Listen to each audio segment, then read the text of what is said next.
Welcome back to the channel. My name's Dallas Garber, and today we've got some coverage of the Northwest Disc Golf Championships at the end of May of this year, 2025. Originally, for today and tomorrow, I had planned a fun practice round with some buddies, a little singles match with a handicap, but the audio turned out absolutely horrific. It's just not usable. Very sad. It was a pretty fun round, which I was happy with, but we watched it back, tried to edit a few holes. We're not going to show that one to you guys. Maybe, maybe for a vault for reaction time later, but not this month. So we had to do a little recalibration and quickly put together these two videos for today and tomorrow. Hope you guys enjoy. They're not necessarily full rounds. This video is round 1 and 2. Kind of a bunch of clips of different holes. And I'm going to give a little reaction to them. So let's see. I haven't seen these in a while. It's been a few months. Let's hop into it. All right. Round 1 of the Northwest Disc Golf Championship. Which, by the way, I think is a horrible name. It was the Portland Open. So much better. Northwest Disc Golf Championship is just too much. It also used to only be at Glendoveer, but as you can see here, this is Milo McIver. This is hole 1 at Milo. They did 2 rounds at Milo and then 2 rounds at Glendoveer. Scratching out Glendoveer West. So we're just doing Milo, the gold layout, and then Glendoveer East. Which makes for an awesome tournament, but I'd prefer having 2 separate events, Portland Open and BSF. There we go. Get in the hole. Do it. That is a great drive on hole 1. First throw. A pretty decent sized crowd behind me. It's very nice. Got about 25 feet here for the birdie. Relatively difficult birdie. So there's no rule.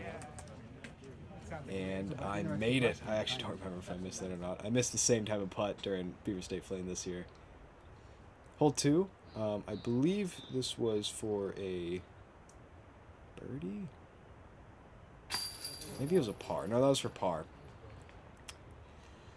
These are just a bunch of kind of highlights or kind of the clips that we got. They're all shot vertical, so do the best you can for you guys. Couple putts here. One thing on the Pro Tour with all these Pro Tour events is they just like to give you some elevated baskets every now and then. And I'm not used to putting on elevated baskets, as you can see right there. That was probably 25 feet away. That was for the birdie on pretty easy hole 2.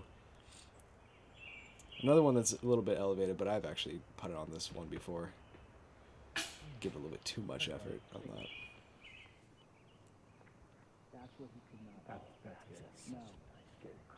This is the iconic Philo hole, the Albatross. Every time I step up to that, it's just crazy that he got a 2 on it. Absolutely insane. One of the best shots in the history of the sport.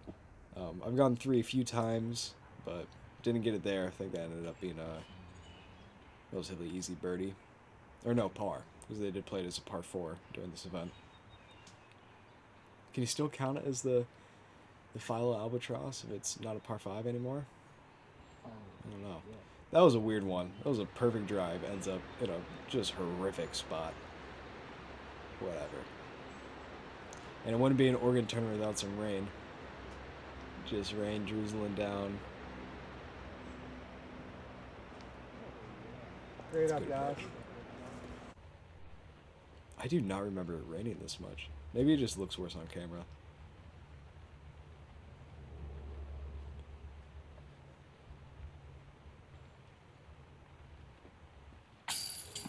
Splash out left side. I got a little cold, so I put on my dad's hoodie.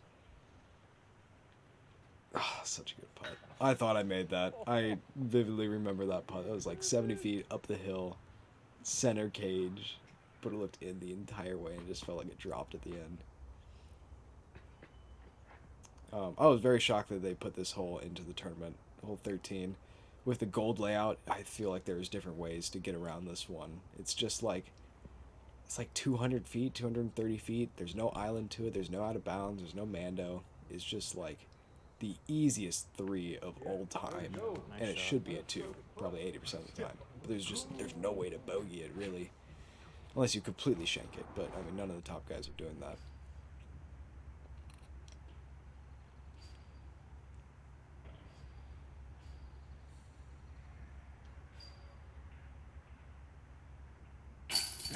Good putt. Let's go. Never doubt. Never doubt. Hole 16, another one that I don't think is a great hole at Milo. I think there's a couple holes that are they're not the best at Milo, and I think they could have definitely taken them out for the tournament, or at least combined it with something else, or I don't know. This is one of them I just do not care for at all. I think it's a bit fluky, a bit gimmicky, with the rollaways and everything especially as well. Just, I don't know.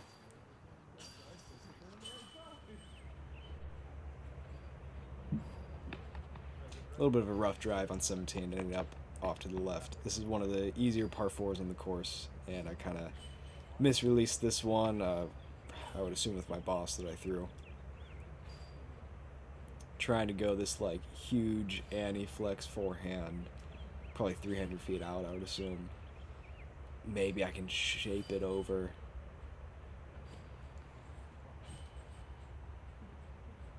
No, I didn't do a bad job. Wasn't a bad job at all. Just not a birdie, that's for sure. Hole 18, the Super Genius. I actually really like this hole. I think some people don't, but I think it is very cool. You're throwing on one of the best tee pads in the world, then you're throwing to another landing zone, and then to an island. It's like 3 separate islands. I don't know. I like it. It's a really cool finishing hole. It sets up for some drama too.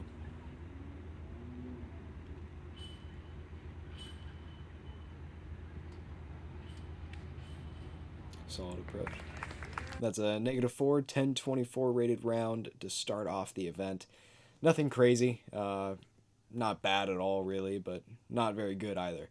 But it did get me on a pretty cool card. Had Ben Callaway, Lucas Carmichael, and Simon Lizotte. Simon Lizotte. First time played with him. Definitely the biggest name that I've ever played with in my life. The next biggest guy would be Corey Dolan, but he's a local and I've kind of known for a little while, so I don't count it as much.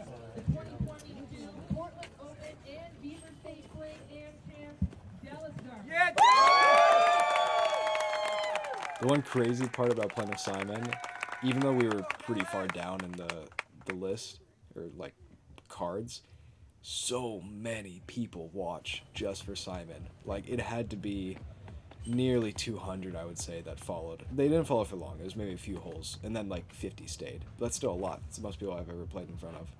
I was very nervous, and you can kind of see on this first throw, I just am, very nervous, trying to shake it off a bit, playing in front of one of the coolest guys I know, in Simon. See him throw here. It's kind of a cool shot. Pedro Tato is my caddy, by the way. He is also the founder/owner of Wild Rose Athletics, which is my apparel sponsor. If you want to get some glasses, which I believe I'm wearing in this video, that's what they come from. And some socks, compression socks. I like those. Pedro's a cool guy, though. Great caddy. But, when I throw bad shots, blame it on him. That's what you have to do.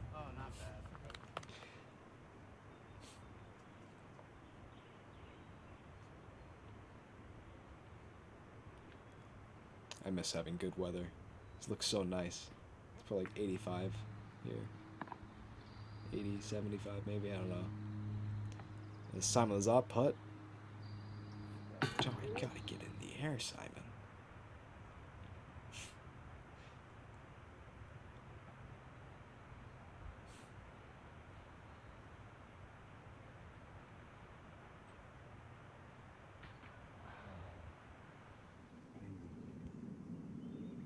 File a hole again, and I absolutely pured this shot. Keep turning. Oh, get over it! Let's go! That was a decent sized gallery. They're all there for Simon, except like my parents. So this was my putt for the 3 on the final hole. At the time, it was the best I'd ever done on this hole. In front of Simon, in front of the big gallery.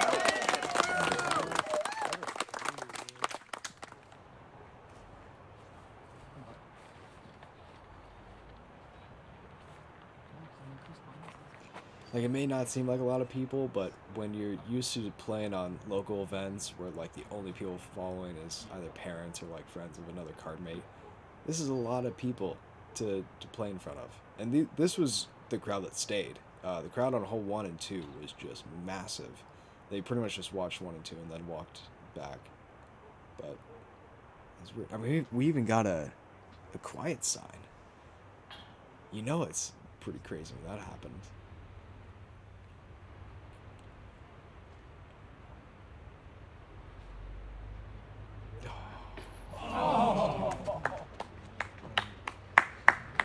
Simon weirdly was really quiet.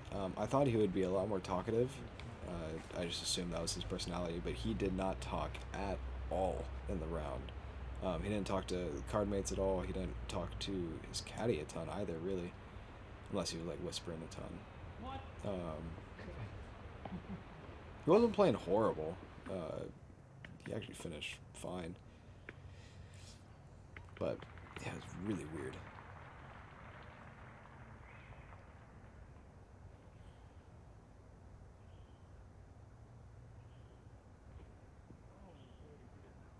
Get up. Not a great approach, but I can make up for it with the putt. Bad shots allow for good putts. Yeah. Nice. I actually didn't remember if I made it or not. I just had that much confidence in myself.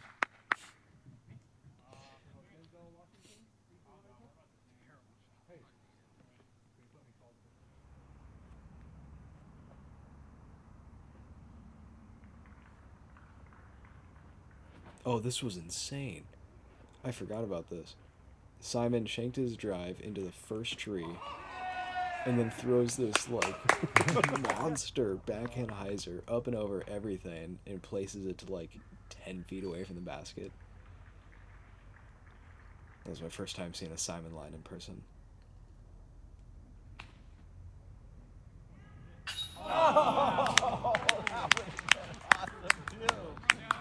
I had a couple, like, long-distance putts this event that just didn't fall, but I thought they were going to the whole flight.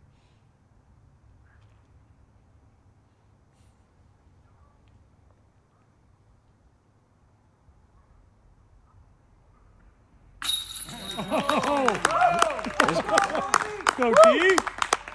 Yeah, I had a couple good ones. I had a couple highlights for the crowd.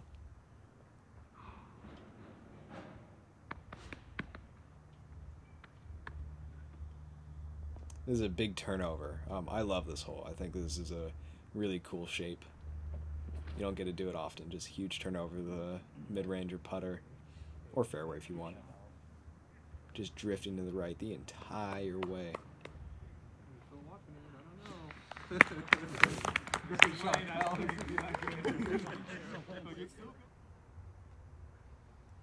Ended up in a little bit of an awkward spot, 30 feet of the knee. I had to do like a super low spinning Annie, and really a great attempt, honestly. I was actually pretty happy that I even hit metal, but doesn't go in once again. Off to the next hole, I'm pretty much doing the same thing, just trying to lay up, and it just nails a board, rolls all the way backwards. Now I'm at like 45, 50 feet. One thing I'm going to really try to work on for next year on tour is slowing down my, or not slowing down, speeding up my time when I'm putting and throwing. Just going a little bit quicker. I think it comes with the nerves of, you know, first couple events ever on a Pro Tour course. I'm just like a little bit shaky, taking 30 seconds on almost every time. But I think I've gotten better at it.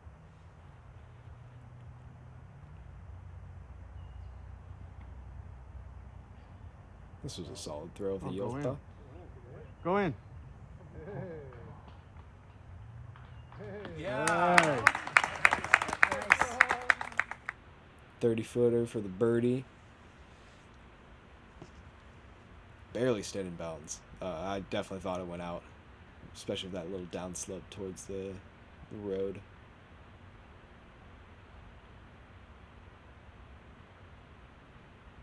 Solid, Dallas.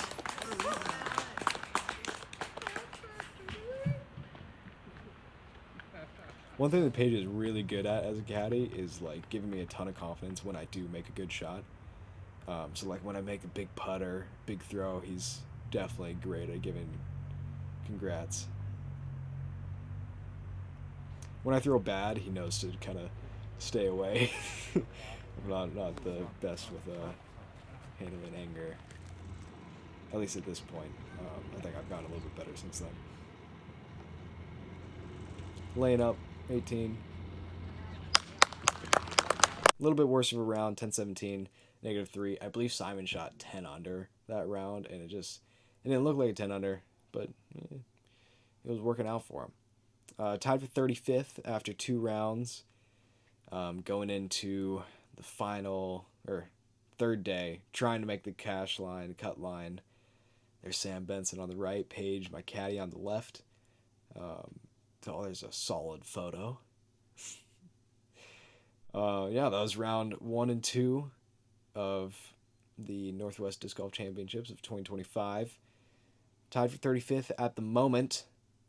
Come back tomorrow and see how I finish. We move over to Glenavere now for the final 2 rounds. I'll see you there. Okay. Thank you for watching. Hit that like and subscribe button and follow along. Or go back and watch some previous videos. It's great content.